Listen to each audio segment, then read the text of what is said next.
We are here today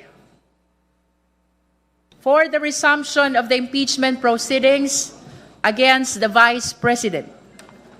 Today's agenda is simple, yet heavy with consequence. We reiterate that we are not here to decide guilt or innocence. Hindi po ito paglilitis. Hindi pa. We are here for one question. Isang tanong lang. May sapat bang batayan para ituloy ang proseso ng impeachment? That is the only question before us today.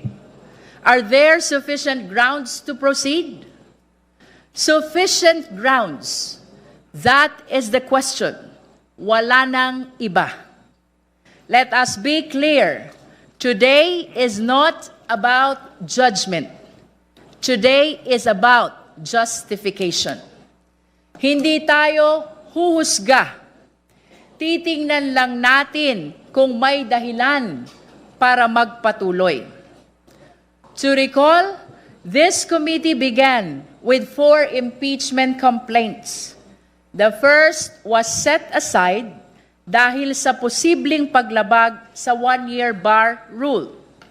The second was withdrawn, with the complainants opting to support the third complaint, which brings us now to the third and fourth complaints, the Zaballa et al. Complaint and the Cabrera complaint. Both complaints underwent scrutiny. Both were tested. Pinag-usapan ng mabuti, pinagdebatehan ng matindi, sinuri sa bawat anggulo. Every allegation was questioned. Every point was challenged. Every argument was tested. At tandaan po natin, hindi lang ito ilang pahina. These complaints came with voluminous records, pages upon pages, with annexes and supporting documents. Hindi lang binasa, ito ay inaral. And at the end of that long process, both the Zaballa et al. Complaint and the Cabrera complaint were found sufficient in form and substance. At bakit mahalaga iyon? Because the accusations are not trivial. They are serious, they are weighty, they demand answers. Kabilang dito ang mga aligasyon ng banta sa buhay ng presidente at iba pang opisyal, hindi maipaliwanag na yaman, paglabag sa SALN requirements, panunuhol, at maling paggamit ng confidential funds. Kung ganito kabigat ang mga paratang, hindi pwedeng manahimik, kailangan itong sagutin. Following the rules, the Vice President was furnished copies of the complaints. She was given the opportunity to respond. Iyan po ang due process. Sa proseso, lahat binibigyan ng pagkakataong magpaliwanag. And she responded. She submitted her answer, 15 pages, with 5 annexes, signed by 16 lawyers, 16 na abogado. And this is crucial. Ito lang ang bago sa atin ngayon. Not the impeachment complaints, because those have already been reviewed, debated, and tested. Not the allegations, because those have already been examined in detail.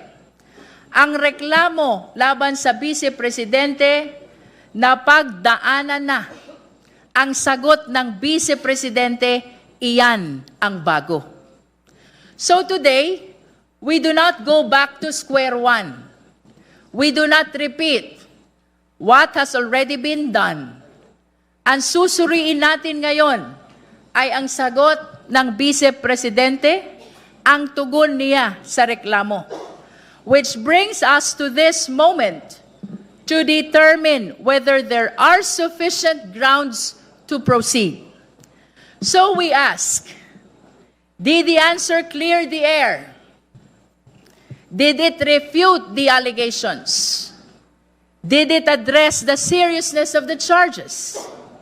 Because remember, when the accusations are heavy, the answer must be heavier.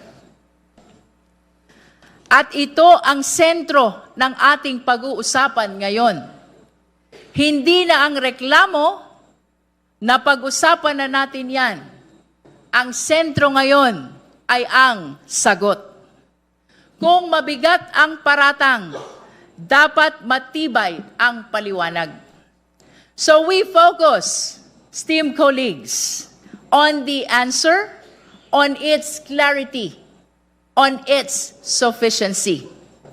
At higit sa lahat, kung ito ba ay diretsyong sumagot sa mga paratang, not evasion, not generalities, kundi malinaw at direktang pagsagot sa bawat aligasyon.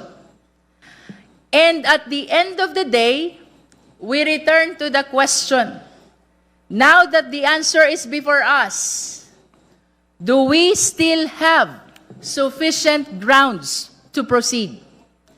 Did the answer overturn our earlier finding of sufficiency in form and substance? Did it change anything? Did it weaken the case?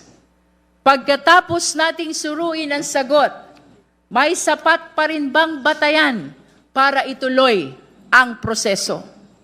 Because if there is, then we move forward. If there is none, then we do not. Ang hustisya ay hindi minamadali, pero hindi rin pinipigilan.